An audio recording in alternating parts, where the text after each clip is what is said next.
It was a hot day, and Sharon and I planned on going to the movie later to cool off over at Gateway. Yeah. Yeah. I didn't know I was having a stroke.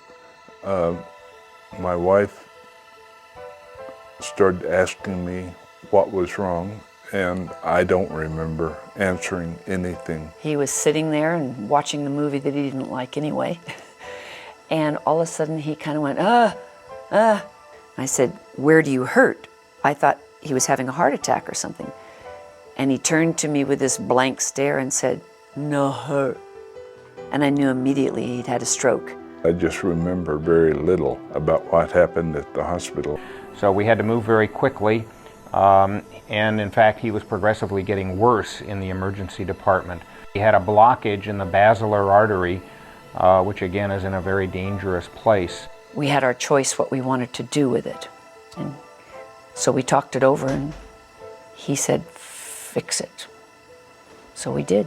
A small tube or catheter is placed in the groin, in the artery. That tube is then manipulated through the arteries inside the body up to the artery in the brain where the clot is. Then suction, or like a little vacuum cleaner device, is attached to the end of that, producing suction in the catheter. And the clot is extracted through the catheter out of the body. Dr. Englander came back and said it was really a good success and he felt good about the procedure. I've gotten my man back. My speech is coming back.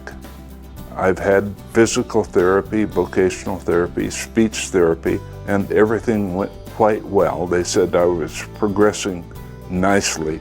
I can walk now, I can drive now, I basically do anything, but not to the extent that I could before. So. He still won't ride his horse though. No.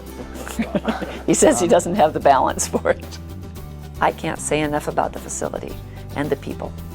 Friendliness, efficiency, just great.